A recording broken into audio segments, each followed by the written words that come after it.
दोस्तों, आप सभी दोस्तों का स्वागत है आपके यूट्यूब चैनल ऑनलाइन स्टडी में। जैसा कि आपको पता है कि जो आपकी एग्ज़ाम है बीएसएफ आरओ एंड आरएम की, वो काफ़ी नज़दीक आ गई है। क्या है, काफ़ी नज़दीक आ गई है। जो इसका एग्ज़ाम डेट है वो 20 नवंबर को घोषित कर दिया गया है। 20 नवंबर को इसका एग्ज़ाम होने वाला है। ये शिफ्ट में नहीं होगा, इसका एग्ज़ाम एक ही डिवाइडेशन में होगा, यानी एक ही दिन होगा, इसका एक ही पेपर होगा। तो इसमें क्या करना है कि इसमें जो फिजिक्स के क्वेश्चन आते हैं वो आपके 40 क्वेश्चन आते हैं, 40 क्वेश्चन आते हैं। इसलिए आपको टारगेटिव क्वेश्चंस बनाने हैं, यानी आपको 25 से 30 क्वेश्चन के आसपास क्वेश्चन को क्या करना है, फोड़ना है फिजिक्स में, तभी आपका जो सिलेक्शन है वो हो पाएगा। इसलिए आपको वीडियो को एंड तक देखना है, वीडियो को बीच में छोड़कर नहीं जाना। मैं पहले कह रहा हूँ, क्योंकि मैं इतने मोस्ट इंपॉर्टेंट क्वेश्चन आपके लिए छाट छाट के लाता हूँ जो आपकी एग्जाम के पॉइंट ऑफ व्यू से क्या है, मोस्ट इंपॉर्टेंट है। क्योंकि जो एग्जाम ऑथेंटिक जो क्वेश्चन होते हैं उन्हीं बुकों से मैं ऐसे प्रकार के क्वेश्चन उठाता हूँ, और मैं अपने अनुसार भी जो क्वेश्चन होते हैं उनको भी बनाने का प्रयास करता हूँ। जो न्यूमेरिकल होते हैं वो आपकी स्क्रीन पे वो मैं अपने अनुसार बना के लाता हूँ, किसी भी बुक से नहीं उठाता हूँ। क्योंकि जो भी क्वेश्चन मेरे वाले हैं वो क्या होते हैं, पीवाई क्यू क्वेश्चन है। ये सभी जो भी मैं क्वेश्चन कराता हूँ वो पीवाई क्यू क्वेश्चन होते हैं, प्रीवियस ईयर क्वेश्चन होते हैं। इसलिए वीडियो को आपको क्या करना है, एंड तक देखना है, वीडियो को बीच में छोड़कर नहीं जाना है। आराम से वीडियो को देखिए, एक बार दबा के वीडियो को लाइक कीजिए, दबा के शेयर कीजिए, कमेंट कीजिए। जोशीला कमेंट कमेंट बॉक्स में टाइप हो जाना चाहिए। जय हिंद का नारा कमेंट बॉक्स में टाइप कीजिए, जिससे हमें भी मोटिवेशन मिले, आपको भी मोटिवेशन मिले। चैनल को अभी तक सब्सक्राइब नहीं किया तो प्लीज़ चैनल को सब्सक्राइब कर लीजिए। मैं फिर बोल रहा हूँ, चैनल को सब्सक्राइब कर लीजिए। टेलीग्राम चैनल है ऑनलाइन स्टडी के नाम से, उसको ज्वाइन कर लीजिए। पीडीएफ से आप अभी अपनी स्टडी कीजिए, क्योंकि आपके पास इतना टाइम नहीं है कि आप नोट्स बनाने लग जाए। तो नोट्स नहीं बनाना, आपको पीडीएफ से स्टडी करना है। तो अपन फर्स्ट क्वेश्चन पे चलते हैं बिना टाइम वेस्ट किए। फर्स्ट क्वेश्चन क्या है अपनी स्क्रीन पे, एक समतल दर्पण द्वारा एक वास्तविक वस्तु का बनाया गया प्रतिबिंब कैसा होता है, यह आपको बताना है। जो एक समतल दर्पण होता है, इसके द्वारा जो एक वास्तविक वस्तु का जो प्रतिबिंब बनता है वो कैसा होता है। आभासी सीधा तो होता है, लेकिन समान आवर्ती का होता है, ये होता है। आभासी उल्टा तथा समान आवर्ती का होता है, वास्तविक सीधा तथा समान आवर्ती का होता है। तो तीनों में से कौन सा राइट है ये आपको बताना है। तो आपको बता दूं, इनमें से जो राइट आंसर है वो क्या हो जाएगा, आपका जो सही उत्तर है वो ए ऑप्शन हो जाएगा। अगले क्वेश्चन की ओर बढ़ते हैं। अगला क्वेश्चन क्या है, आपने बोला था कल जो लाइट वाली चैप्टर है सर उनके क्वेश्चन करा दो आप। तो लाइट वाले चैप्टर को आपको 2 डेज़ में कंप्लीट करा दूंगा। इनमें 2 डेज़ में आपके जो इनके क्वेश्चन बनते हैं वो आपको सभी प्रकार के क्वेश्चन मिल जाएंगे। तो आपको धीरे थाम के बैठना है। आपकी जो मैथ की क्लास है वो आने वाली है जल्दी, इसलिए मैथ की क्लास को जरूर देखना है, क्योंकि मैथ की क्लास देखोगे तो हम आपके लिए और क्लासें लगाएंगे। तो अपना जो अगला क्वेश्चन है वो क्या है, एक उत्तल दर्पण है, एक उत्तल दर्पण जिसके फोकस दूरी तो क्या दे रखी है अपने को, एफ दे रखी है, एफ दे रखी है। उत्तल दर्पण की जो फोकस दूरी होती है वो क्या होती है, पॉजिटिव होती है, तो पॉजिटिव ही रहेगी। लेकिन ध्रुव से एफ दूरी पर, यानी जो ध्रुव होता है इससे अपन एफ दूरी पर यदि एफ दूरी माने तो यहाँ पर जो होता है वो क्या होती है, बिंब दूरी होती है। क्या होती है, बिंब दूरी यू। और आपको पता है कि उत्तल दर्पण में जो बिंब दूरी होती है वो क्या होती है, नेगेटिव, तो नेगेटिव में एफ हो जाएगा, है ना। और अवतल में क्या होती है ये भी आपको कमेंट बॉक्स में बताना है। लेकिन जो अब फॉर्मूला होता है जो दर्पण सूत्र वो क्या होता है, 1/f is equal to 1/v plus 1/u होता है। अपन को 1/v यानी v की वैल्यू याद करनी है, तो 1/v is equal to 1/f minus 1/u हो जाएगा। इक्वेशन इसको फर्स्ट देते हैं, यहाँ से इसको अगली स्क्रीन पे सोल्व करते हैं अपन। 1/v इज इक्वल टू क्या हो जाएगा, 1/f माइनस 1/u हो जाएगा। तो 1/v ऐसे कैसे रहेगा, 1/f, f यानी फोकस दूरी की वैल्यू क्या है, फोकस f है, माइनस एक से u की वैल्यू क्या दी हुई है, माइनस एफ दी हुई है। जब अपन ने निकाला माइनस से माइनस कट जाएगा, प्लस हो जाएगा। तो यहाँ से 1/f, जो 1/v की जो वैल्यू आएगी वो क्या आएगी, 1/v is equal to 1/f plus 1/f होगा। इसको आगे अपन सोल्व करते हैं तो क्या आता है, यहाँ से इसको आगे सोल्व करते हैं तो 1/v is equal to 1/f plus 1/f को अपन सोल्व करेंगे तो 2f अपॉन में क्या हो जाएगा, f हो जाएगा, 2f अपॉन में क्या हो जाएगा, एफ स्क्वायर हो जाएगा। एक एफ से एक एफ चला जाएगा, तो यहाँ से क्या आएगा, 1/v की वैल्यू क्या आएगी, 2/f आएगी। और जो v की वैल्यू उसका उल्टा कर लेंगे तो वो क्या आ जाएगी, फोकस की आधी हो जाएगी। तो राइट आंसर इसका क्या हो जाएगा, सी हो जाएगा। तो सी ऑप्शन क्या है, will be the right answer of C. तो सी सही उत्तर है। अगले क्वेश्चन की ओर बढ़ते हैं। अगला क्वेश्चन, नाउ नेक्स्ट क्वेश्चन अपनी स्क्रीन पे क्या दिया हुआ है, ये मोस्ट इंपोर्टेंट क्वेश्चन है। ऐसे आपकी जो एग्जाम होती है उसमें टारगेटिव क्वेश्चन बनाए जाते हैं। विचलन का जो फॉर्मूला होता है ये भी क्वेश्चन आता है यहाँ से।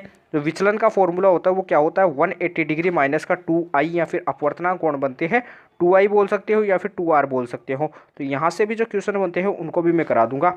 ये क्या है, दो समतल दर्पण परस्पर 45 डिग्री के कोण पर, थीटा की वैल्यू क्या दी हुई है, 45 डिग्री।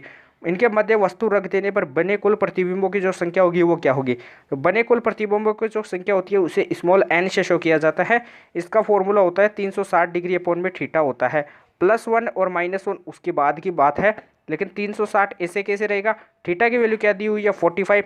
इसको सॉल्व करेंगे तो जो इसमें जो भाग जाएगा पूरा पूरा कितनी बार जाएगा, शायद 6 बार जाता है, 6 बार चला जाएगा मेरे हिसाब से, 6 बार जाएगा या फिर 8 बार जाएगा, 8 बार जाएगा। तो 8 बार जाएगा तो ये कितना हो जाएगा, 8 बार जाएगा। तो 8 बार जाएगा तो n की वैल्यू कितनी आई, 8 आई। अब मैंने बताया था कि जब भी n की वैल्यू यानी प्रतिबिंबों की संख्या क्या आती है, सम आती है, तो क्या होता है उसमें से 1 माइनस कर दिया जाता है। जैसे सम आई तो उसमें से क्या कर देते हैं अपन, 1 माइनस कर देते हैं। 360 अपॉन में जो क्या होती है 360 अपॉन में जो थीटा की वैल्यू यदि सम आती है तो उसमें से 1 माइनस कर दो तो 7 आएगा। विषम आती है जैसे 7 आया 6 आया तो इसमें से 1 माइनस कुछ ही नहीं करते, इसको ऐसे कैसे लिखते हैं। तो जो राइट आंसर होगा वो क्या हो जाएगा, will be the right answer of D option. D option जो होगा इसका राइट आंसर हो जाएगा। प्रतिबिंबों की संख्या कितनी होगी, 7 होगी। अगले क्वेश्चन की ओर बढ़ते हैं। अगला क्वेश्चन क्या है, ये मोस्ट इंपोर्टेंट क्वेश्चन है प्रकाश के चैप्टर से। ये भी क्वेश्चन आपके एग्जाम में काफी पूछा जाता है। दो तरंगों के आयामों का जो अनुपात है A1 अनुपात जो A2 है वो कितना है, 3:5 है। आपको बता दूं जो A मैक्सिमम होता है उसका जो फॉर्मूला होता है वो क्या होता है, A1 प्लस का A2 होता है। तो A1 प्लस A2 करेंगे तो क्या हो जाएगा 8। जो A मिनिमम होता है वो कितना होता है, A1 माइनस का A2 होता है। तो A1 माइनस A2 करेंगे तो वो हो जाएगा 2। और अपन जानते हैं कि इंटेंसिटी तीव्रताओं का अनुपात ज्ञात करना है तो तीव्रता और आयाम में संबंध क्या होता है, तीव्रता समानुपाती होती है A स्क्वायर। A क्या है, एम्पलीट्यूड, एम्पलीट्यूड के स्क्वायर के होती है। तो यहाँ से क्या हो जाएगा, जो I1 अपॉन में I2 अर्थात जो I1 यानी जो यहाँ से अपन क्या कर लेते हैं तीव्रताओं का अनुपात निकालेंगे, I1 अपॉन में I2। अब ये I1 अपॉन में I2 यानी जो I1 वो समानुपाती किसके होता है, A स्क्वायर, तो इक्वल मान लेंगे। तो ये A1 स्क्वायर यानी जो A1 प्लस A2 यानी जो A मैक्सिमम और A मिनिमम के स्क्वायर के इक्वल होगा। तो यहाँ से A1 प्लस का A2 का स्क्वायर अपॉन में A1 माइनस का A2 का स्क्वायर के बराबर होगा, जो तीव्रताओं का अनुपात होगा। अर्थात जो मैक्सिमम और जो मिनिमम बोल दो, इसको मैक्सिमम और मिनिमम बोल दो। तो मैक्सिमम और मिनिमम का जो फॉर्मूला होगा ये होगा, इस फॉर्मूले को नोट कीजिए। इससे इस क्वेश्चन को अपन को सोल्व करना है। तो आई यहाँ से इसको या तो फुल फॉर्म में लिख दो, I1 अपॉन में I2 शॉर्ट में लिख दो। I मैक्सिमम लिखने में आपको काफ़ी कठिनाई होगी। A1 प्लस का A2 करेंगे तो इनका जो योग होगा वो कितना होगा, 8। 8 का स्क्वायर कितना होता है, 64 होता है। नीचे माइनस करेंगे तो 2 बचेगा, 2 का स्क्वायर कितना होता है, 4 होता है।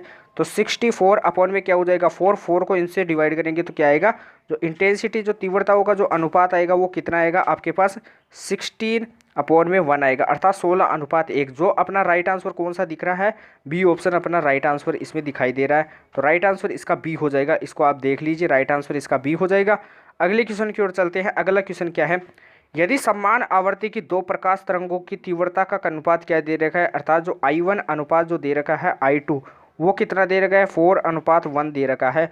तो उनमें व्यतिकरण हो तो उनकी अधिकतम व न्यूनतम इंटेंसिटी बोलते हैं तीव्रताओं को इंग्लिश में, तीव्रताओं का जो अनुपात होगा वो क्या होगा। जो इंटेंसिटी यानी जो I मैक्सिमम होती है, सबसे पहले जो I मैक्सिमम होती है वो क्या होती है, रूट ऑफ I1 प्लस का रूट ऑफ I2 होती है। जो अनुपात भी कभी भी पूछता है तो आपको अधिकतम और न्यूनतम ही निकालनी होती है। और जो I मिनिमम होती है वो क्या होती है आपकी, root of I1 minus of root of I2 होती है। इसको आप नोट कीजिए। यहाँ से मैक्सिमम और मिनिमम का क्या निकल जाएगा, रेशियो निकल जाएगा, अनुपात निकल जाएगा। आयाम के बारे में मैंने अभी बताया कि जो आयाम मैक्सिमम होता है वो क्या होता है, A1 प्लस का A2 होता है। और जो आयाम मिनिमम होता है वो क्या होता है, A1 माइनस का A2 होता है। इसमें तो A1 माइनस का A2 होता है, इसमें रूट होता है।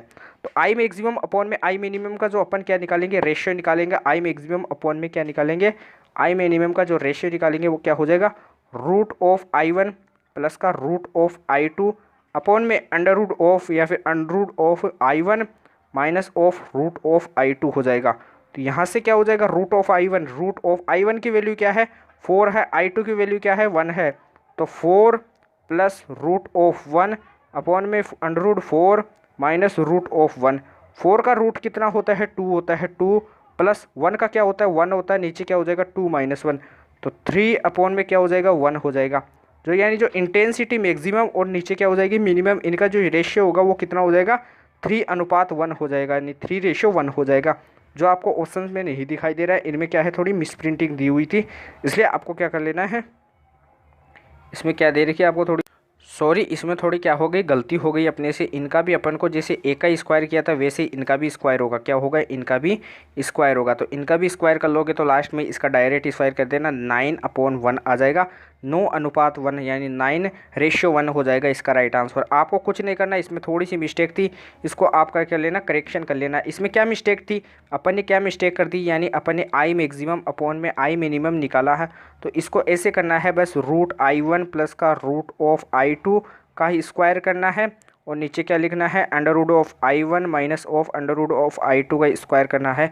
इन फॉर्मूले को काफ़ी नोट करना है, क्योंकि जो ये मोस्ट इंपॉर्टेंट एग्जाम के लिए पॉइंट ऑफ व्यू है, तो इसको मोस्ट इंपॉर्टेंट लगा लेना। अगले क्वेश्चन पे चलते हैं। अगला क्वेश्चन क्या है कि एक व्यक्ति क्या कर रहा है, 15 मीटर पर सेकंड की चाल से, एक व्यक्ति 15 मीटर पर सेकंड की चाल से किसी दर्पण की ओर दौड़ता है, किसी मिरर की ओर दौड़ता है। तो व्यक्ति के सापेक्ष जो प्रतिबिंब की चाल होगी वो क्या होगी। मैंने कल भी आपको परसों वाली क्लास में बताया था कि जो व्यक्ति के सापेक्ष जो प्रतिबिंब की चाल होगी, जब जब वह क्या करता है, मिरर की तरफ दौड़ता है, तो जो उसकी जो पहले वाली चाल थी वह क्या हो जाएगी, दोगुनी हो जाएगी। तो पहले 15 मीटर पर सेकंड थी, अब कितनी हो जाएगी, 30 मीटर पर सेकंड। राइट आंसर इसका डी हो जाएगा।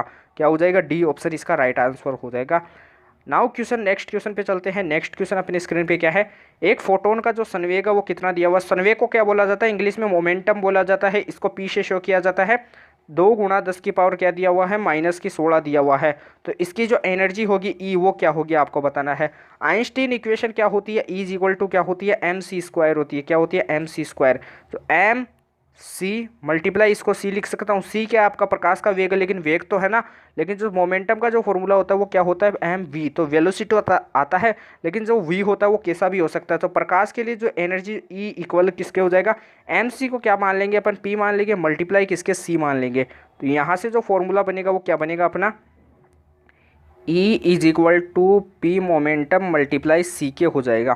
तो अपने को एनर्जी ज्ञात करनी, तो E ऐसे कैसे रहेगा, मोमेंटम की वैल्यू क्या है, 2 × 10⁻⁻16 मल्टीप्लाई सी, प्रकाश के वेग की वैल्यू क्या है, 3 × 10⁸ क्या है, 3 × 10⁸। तो इनको आपस में मल्टीप्लाई कराएंगे तो जो एनर्जी आएगी वो क्या आएगी, 3 × 2 = 6 मल्टीप्लाई 10⁻, क्या हो जाएगा, -8, 10⁻⁻8।